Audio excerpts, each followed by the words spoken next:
monde, ça fait vraiment plaisir de voir autant de monde à un débat comme celui-ci.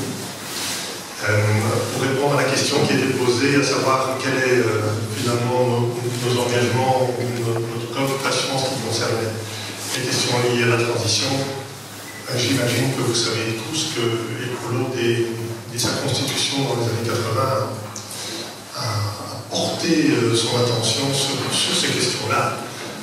C'était le fait que nous sommes conscients que nous vivons sur une seule planète, que les ressources sont limitées, que notre mode de développement actuel, l'ultralibéralisme, le productivisme, tout ça n'est pas tenable.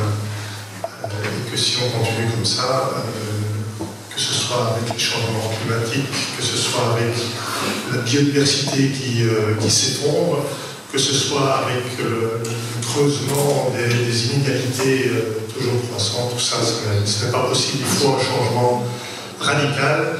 Et pour mettre en œuvre ce changement radical, le mot d'ordre, c'était penser globalement, agir localement, d'une part, et d'autre part, faire de la politique autrement. Donc je retrouve dans le discours d'Oxygène des choses qui font écho chez nous sur le fonctionnement du parti lui-même, sur l'importance de l'égalité hommes-femmes avec la coprésidence systématique au sein de l'écolo, sur la démocratie interne, enfin bon, bref, je ne vais pas m'appesantir, mais pourquoi est-ce que nous faisons de la politique et pourquoi ici à Cours-Saint-Étienne?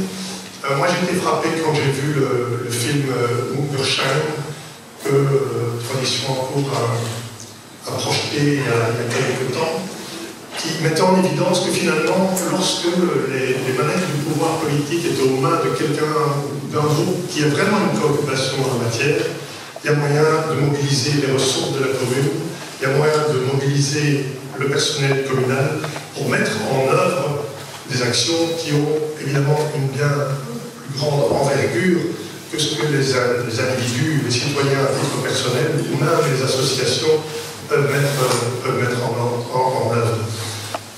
Pour rappel, le budget de la commune de Cours-Saint-Étienne, c'est 14 millions par an, plus environ 3 millions d'investissements de budget extraordinaire. Il y a donc 17 millions par an qui peuvent être utilisés dans un sens ou dans un autre. Pour être très concret, je vous donne trois de nos propositions. La première proposition, nous l'avons déjà faite au conseil communal il y a 5 ans. Il y a 5 ans, c'est la création d'une ASBL énergie, une ASBL communale énergie. L'idée est la suivante. C'est quelque chose qui a déjà été mis en place dans d'autres communes, notamment à Flobel, je vais y revenir. L'idée est la suivante. La commune crée et est partie prenante dans une ASBL.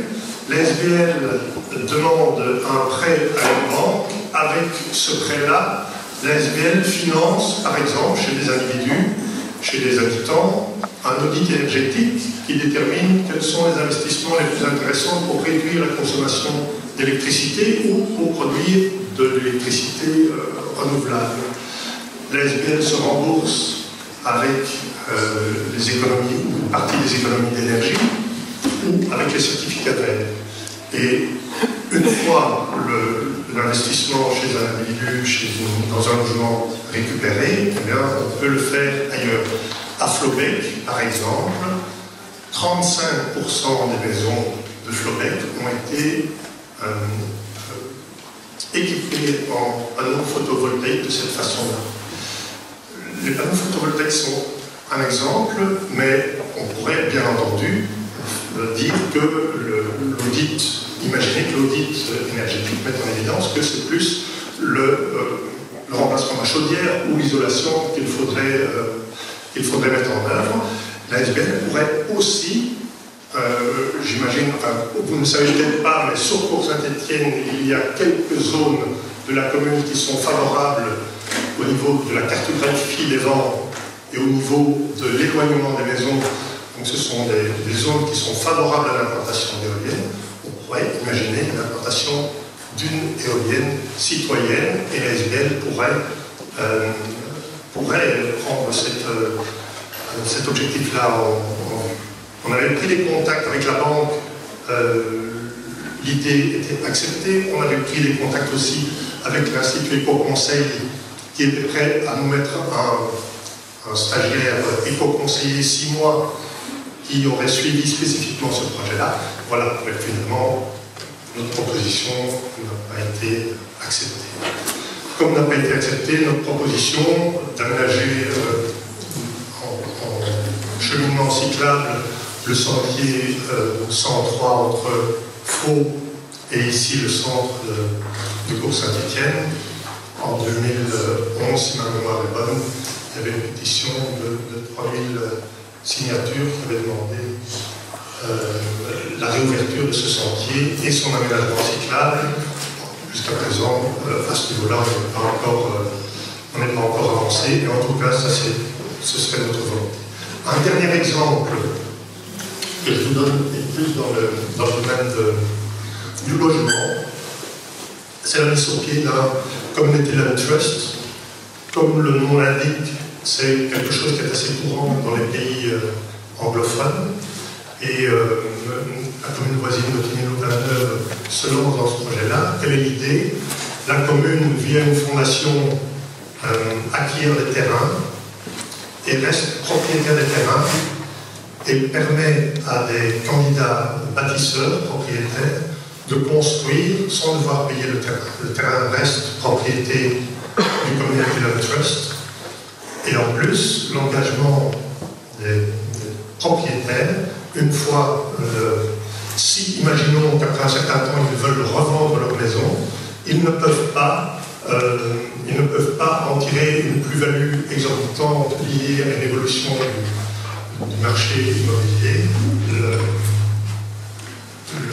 La plus-value qu'ils peuvent tirer est limitée pour que les personnes après eux puissent bénéficier aussi du même système, du même avantage. Voilà, je laisse la parole à Nadia pour d'autres exemples.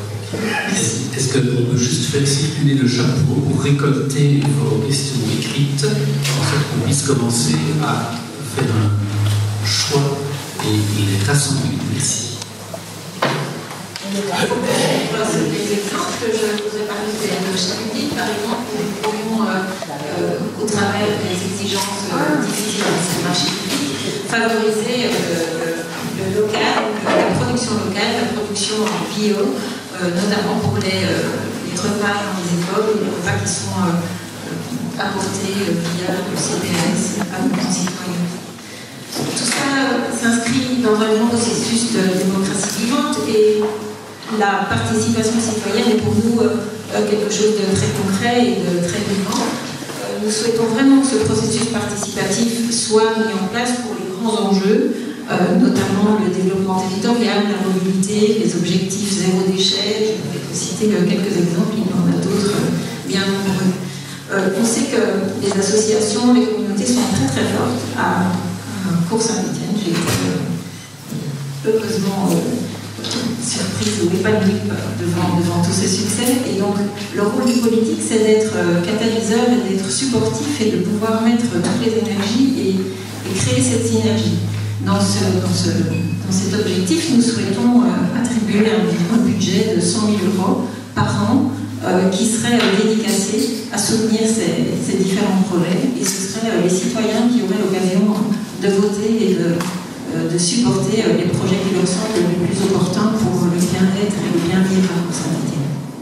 Je vais revenir sur le Community Land Trust dont vous avez parlé tout à l'heure, pour faire le lien avec la question de l'aménagement du territoire. Est-ce que du coup, en perspective de logement, quelle est votre vision en matière d'aménagement du territoire et d'urbanisme pour Saint-Étienne en quelques mots?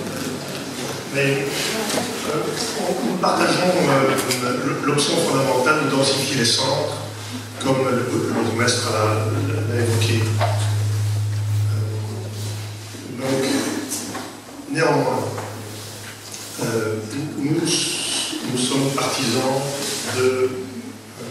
d'avoir un moratoire sur la mise en œuvre des zones de réserve. Vous savez que le Val de Croix, en face du cimetière de Cours-Saint-Étienne, va faire l'objet d'un lotissement. C'était une zone de réserve. Pour notre part, nous estimions que cette zone devait rester une réserve à mettre en œuvre éventuellement dans le futur, mais en attendant que le centre de Saint-Étienne, à proximité de la gare directe, effectivement, soit urbanisé, il n'y avait pas de nécessité de mettre en œuvre le Val-de-Croix et d'y implanter plus de 100 logements. Voilà, pour le reste, effectivement, pour nous, et dans un esprit de transition, de minimisation